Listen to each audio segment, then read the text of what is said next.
जय माता दी। कैसे हैं आप सबका स्वागत है मेरे इस यूट्यूब चैनल पर। आज का जो टॉपिक है वो ये है कि मंत्र जाप करते समय आपको किन नियमों का पालन करना चाहिए, जिससे कि मंत्र जाप आपका जो है वो सही ढंग से चल सके और आपको अनुभव हो सके। अगर आप मंत्र जाप के समय इन बातों का ध्यान रखते हैं, इन नियमों का पालन करते हैं, तो निश्चित ही आपको अनुभव भी होंगे और मंत्र सिद्धि भी प्राप्त होगी। तो क्या है वो मंत्र?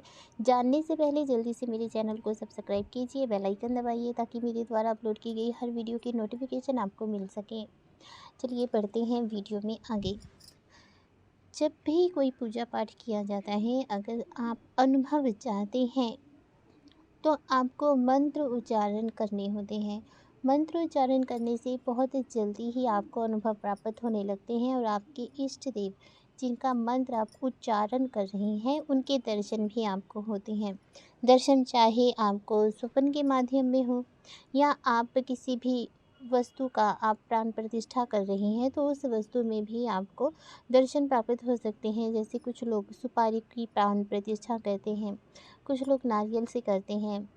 तो इस प्रकार से अलग अलग चीज़ों से किया जाता है, तो उसमें दर्शन होते हैं आपको इष्ट के, यदि आपका मंत्र उच्चारण सही से चल रहा है। मंत्र जो होते हैं वो अ, जपने के 3 नियम तो स्पेशल होते हैं। यदि आप उन नियमों का पालन करते हैं तो घर में ना केवल सुख शांति आती है, बल्कि स्वास्थ्य अगर किसी का खराब चल रहा है तो उसका स्वास्थ्य भी ठीक होना आरंभ हो जाता है। मंत्रोच्चारण जो हैं वो 3 प्रकार से होते हैं। वाचिक मंत्र जप, उपांशु मंत्र जप, मानसिक मंत्र जप। ठीक है। वाचिक जो मंत्र जाप होते हैं ये वो होते हैं जो आप बोल कर करते हैं। कोई भी मंत्रोच्चारण है जब आप बोल कर करते हैं तो उसे वाचिक जप कहा जाता है। उपांशु जप वो होते हैं जैसे आप अपने इष्ट में ध्यान लगा रहे हैं, आपके सिर्फ होंठ हिल रहे हैं परंतु आपकी आवाज़ आपके कंठ से बाहर नहीं आ रही है, सिर्फ आपके होंठ हिल रहे हैं। इस मंत्र का उच्चारण करते समय आपको अपनी आवाज़ भी सुनाई नहीं देगी, आपको खुद को भी अपनी आवाज़ सुनाई नहीं देती। ऐसे मंत्र उच्चारण को उपांशु जप कहा जाता है। और मानसिक जप जो सबसे ज़्यादा श्रेष्ठ माने जाते हैं वो होते हैं जब आप किसी मंत्र पर पूरा फोकस करते हैं, पूरा आप उस पर ध्यान लगाते हैं और उस मंत्र उच्चारण में आपकी बिल्कुल भी होंठ नहीं हिल रहे। ऐसे मंत्र उच्चारण को मानसिक जप कहा जाता है। सुखासन पर बैठकर या पद्मासन पर बैठकर या जिस प्रकार से आपके गुरु ने आपको आज्ञा दी है उसी मुद्रा में बैठकर ध्यान लगाकर जब मानसिक जप किया जाता है तो बहुत जल्दी मंत्र जो हैं वो सिद्ध होते हैं और उनका आपको लाभ प्राप्त होना आरंभ हो जाता है। आप किसी भी प्रकार से मंत्र का उच्चारण कीजिए, परंतु मंत्र उच्चारण करने से पहले हमेशा ही अपने शरीर को शुद्ध करने की आवश्यकता होती है। आपको स्नान वाले पानी में थोड़ा सा गंगा जल मिलाकर स्नान करना चाहिए। स्नान करने के बाद आपको स्वच्छ धुले हुए वस्त्र धारण करने चाहिए। अगर आप साधना कर रहे हैं या आप कोई अनुष्ठान कर रहे हैं तब ध्यान रहे कि आपको टाइट कपड़े नहीं पहनने चाहिए, आपको ढीले ढाले वस्त्र ही धारण करने चाहिए और उन वस्त्रों का रंग या तो पीला होना चाहिए या सफ़ेद होना चाहिए तो या लाल होना चाहिए। ध्यान रहे काले रंग के वस्त्र साधना करते समय वही पहनते हैं जो तांत्रिक साधनाएं करते हैं। ठीक है, तो इन बातों का आपने ध्यान रखना है।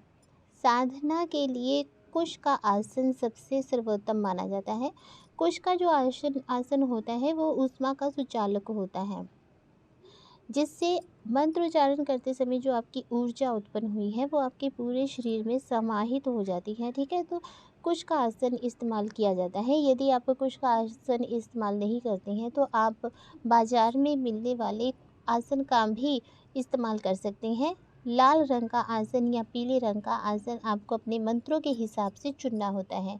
याद रहे काले रंग का आसन आप नहीं यूज़ करेंगे। काले रंग का आसन तांत्रिक विद्याओं को सिद्ध करने के लिए ही इस्तेमाल किया जाता है। जब आप मंत्र उच्चारण करें उस समय आपकी रीढ़ की हड्डी जो है वो बिल्कुल सीधी होनी चाहिए ताकि सुषुम्ना में प्राण का जो प्रवाह होता है वो आसानी से हो सके और आपके जो कुंडलिनी शक्ति है वो अच्छे से जागृत हो सके।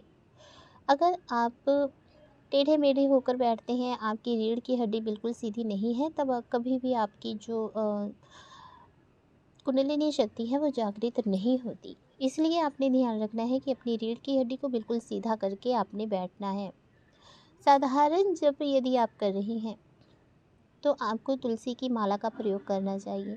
अगर आपकी कोई मनोकामना है, कोई कार्य सिद्धि के लिए आप कर रहे हैं, तब आपको चंदन की माला या रुद्राक्ष की माला का प्रयोग करना चाहिए। अगर आप शिव के किसी मंत्र का जाप कर रहे हैं या शिव साधना, शिव उपासना कर रहे हैं, तब आपको रुद्राक्ष की माला ही इस्तेमाल में कर लानी चाहिए। ध्यान रखने योग्य बात यहाँ पर यह है कि ये माला जो भी है, आपको उनको जागृत करना होता है। संस्कारित माला से ही मंत्रोच्चारण करना चाहिए। मंत्र उच्चारण सदैव ब्रह्म मुहूर्त में उठकर ही करना चाहिए। उससे आपको 100% नहीं, 1000% लाभ प्राप्त होता है। ब्रह्म मुहूर्त के समय जो भी दैवीय शक्तियाँ होती हैं वो भ्रमण करने के लिए निकली होती हैं, और जब दैवीय शक्तियाँ भ्रमण करते समय देखती हैं कि उनका कोई भक्त बैठा हुआ मंत्रोच्चारण कर रहा है, तब वो बहुत प्रसन्न होती हैं और अपनी शक्तियों की बौछार आप पर करती हैं। इसलिए ध्यान रहे कि आप ब्रह्म मुहूर्त के समय उठकर ही अपनी साधना को पूरा करें या मंत्रोच्चारण करें। अगर आप कोई वेद पुराण भी पढ़ते हैं तो बहुत अच्छा समय है वेद पुराण पढ़ने का ब्रह्म मुहूर्त के समय, क्योंकि इस समय ना ही कोई शोर होता है, ना ही कोई आहट होती है, और आप अच्छे से मंत्रोच्चारण भी कर सकते हैं, वेद पुराण भी पढ़ सकते हैं। आपको बिल्कुल भी डिस्टर्बेंस नहीं होती। सुबह का समय जो होता है, ब्रह्म मुहूर्त का समय, उस समय जो वातावरण होता है वो शांत होता है, साथ ही जो वायु होती है वो शुद्ध होती है, पूर्ण रूप से शुद्ध होती है। साधना नियमित और निश्चित समय पर ही करनी चाहिए। जब भी आप कोई मंत्र उच्चारण कर रहे हैं तो उसका एक समय रखना चाहिए। यदि आप सुबह 4 बजे उठकर मंत्रोच्चारण करते हैं तो आपको रोज़ 4 बजे ही मंत्रोच्चारण करने के लिए बैठना चाहिए। आप अपनी मर्ज़ी से समय को बदल नहीं सकते हैं। यदि आप समय बदलते हैं तो आपका जो तपोबल है वो भी घटता बढ़ता रहता है। और आपको ये भी देखना चाहिए कि अगर आप 11 माला का चुनाव करते हैं, अगर आपने एक दिन 11 माला की है तो आपको रोज़ 11 माला ही करनी चाहिए। ये नहीं कि आज आपने 11 माला की है, अगले दिन आप 1 माला करें, तो इससे भी आपके तपोबल में कमी आती है। आप जिस भी देवी देवता का जप कर रहे हैं, जप करते समय पूर्ण ध्यान आपका उन्हीं देवी देवता पर होना चाहिए, यानी कि आपके इष्ट पर। आपको आंखें बंद करके उनकी छवि पर ध्यान देना चाहिए। आपको अपने आज्ञा चक्र पर उनकी छवि को महसूस करना चाहिए।